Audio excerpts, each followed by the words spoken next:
St. John Public Library this morning. Say hello to Tanya. Good morning, Tanya. Good morning. We've also got, as soon as I get his microphone on here, Matthew here as well. Hello, Matthew. Hello, Dub. It's a pleasure to be here. Thank you. And I am working to get Ayla's microphone on as well. Nope, we're not there yet. I'm never quite 100% ready for these things. Now we should be able to hear you. Ayla, good morning. Good morning. Oh, there we go. That's a little better. All right. Well, thank you all for being here this morning. You're all workers of the Fort St. John Public Library. You're all being brave and shaving your heads for cancer diagnostic research for the Fort St. John Hospital Foundation for Bluey Day. Why don't we start with you, Tanya? Why did you decide to get in on this this year? Most recently, I was part of a genetics study, and I found out I had the BRCA2 gene mutation that made me more susceptible to cancer. Oh, okay. But personally, my grandmother had breast cancer and survived, had a mastectomy, then eventually passed away with breast cancer amongst other cancers. So it's very personal to me as well. And I have friends and coworkers and a large part of my family that's been struggling, extended family that's been struggling with cancer as well. So it seems like everybody knows someone who has cancer, and I'm no different than anybody else. But I just thought now is the time, since it's really hitting home to me. I have to go and get MRIs in Vancouver now and travel for that. So, and if they have more diagnostic equipment here in Fort St. John, it's going to benefit me and our community. So. Okay. So I guess you finding out you had this gene kind of helps you in the sense that, okay, we're going to look for this a lot more often than I may have ever thought to, right? Definitely. Yeah. And there's preventative measures you can take, which, other people haven't been able to participate in those studies or have that research. And so I'm really grateful that research is being done and that equipment's available to do those diagnostics through initiatives like this and support from our communities. So I just want to be able to give back and then it's hitting a little more closer to home, really, right? Like you can see how difficult travel to get equipment, because we don't have it here. You have to take time away from your family. I had to go to Vancouver for MRI. I had to go back for a follow-up. If I didn't have my family support, I may not have been able to afford to do that, or I would have been struggling a lot to do that. So a lot of folks may need that equipment here in town, just absolutely financially as well. So. Matthew, let's turn to you. What kind of made you decide to get in on this this year, this Bluey Day? You signed up pretty early on, if I remember right. I think you were here for another reason, and you're like, oh, and by the way, I've just signed up for this because you were talking to somebody from the foundation. Yeah, you may have been thinking about that before then, though, I guess. Yeah, I was aware of Bluey Days prior. We had a staff member participate a couple years ago, and one of the board members from the hospital foundation was here to promote Bluey Days while I was talking about the 75th. For the library.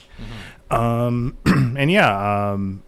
had family members who have suffered from cancer. As Tanya mentioned, we've had coworkers that have suffered from it, some quite recently, and their family members as well. It's just something that I think is the least I can do to help out, gathering money. I know a fair amount of people. I think it's encouraging for staff to do it as well. And it's just a decent thing to do, I think. Absolutely. So. Well, Ayla, what about your story? Why did you decide to kind of get in on this this year?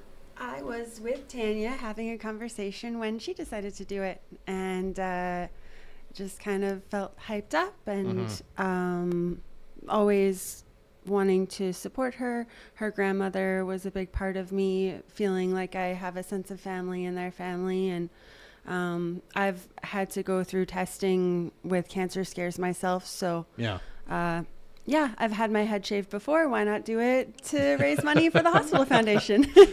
Try it again, I suppose. Are you the only one here, by the way, who's had a shaved head before? Ayla, what about you, Matthew? Have you done that before? No. So I have never shaved my head. Okay.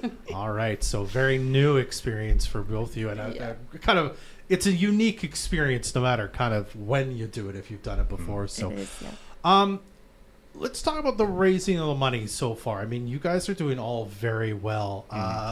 I've included the link to all of your different campaigns on the Bluey Day page itself. We wanted to talk for a minute too about the day because it's kind of like a festival atmosphere. Who wants to tell us about May 24th at Centennial Park? Why don't you start, Tanya? Yeah, they're calling it the Bluey Days Block Party. Yeah. So it's from 9 a.m. to 2 p.m. in Centennial Park, and you can come and watch us get our head shaved. I think the last count, there was 18 folks doing it. So I don't know. There may be more by then. They can still sign up. Just get in touch with the Hospital Foundation, and they can get you going on that. And it will. I don't know if there's what all else is going on there, but I think there's going to be festivities and. Yeah, if I remember right, there's like food and Yeah. games and whatnot. It's really a lot of fun to kind of go down. Matthew, I have to ask if someone comes up, they're like, "I'll give you $500 for your eyebrows." I'm just curious. I'm not saying I know who that person might be. I'm getting a hint. Just Getting that vibe. I would consider it. Okay. Good to know. So as I mentioned, the only thing is that day from 6 to 9, we have the 75th anniversary at the Lido. You sure do. Which I will be on stage for. So if that person's also willing to give me like fake eyebrows to put on, since I'm assuming once my head is shaved, I'll look like 1950s Lex Luthor, when he was chubby and. Okay. But yeah, I would consider it. Okay, good Yes. to know. And I have to ask, even though you guys aren't like organized in a specific team, is there a little bit of competition going on? A little bit of like elbow kind of in the, elbow each other, like, I think I'm going to beat you. How's that going so far at work? We may have been comparing notes in the lobby just before we came in. Yeah, just to see who was raising the who's most. in the lead here? How about your coworkers? Have you been kind of making pitches to each of them? Like, I know you've got a limited amount to donate, but why not? So how's that been going for you? I think you've just planted a seed now. We should be doing that. I would never play a pity card, but I haven't quite gotten to $500. There it is. I won't say who has the most donations, but it's me. So. Yes, Catching you should up. donate to me. There you go. All right. Well, again, all the donation links are on the social media post that you're watching this video from. If you aren't watching the video from that, you can also just go to FortSt.HospitalFoundation.ca and find the link to the Bluey Days there. Show up the day of with cash. You can give donations that way. Go to the library with cash. Absolutely. You can give donations that way. Anything else anyone else wants to say before I let you go this morning? I wanted to thank all of my relatives, all the members of the community that have donated to our campaigns. We really appreciate it. And yeah, we hope to see you there at Bluey Day. Excellent. Well, thank you all for being here this morning. Good luck the rest of the way. I'm sure you'll come back again to Absolutely. Talk about how that fundraising is going. Tanya, Matthew, Ayla from the Fort St. John Public Library, thanks for being here today. Thanks, Doug. Thank you. Thanks, Doug.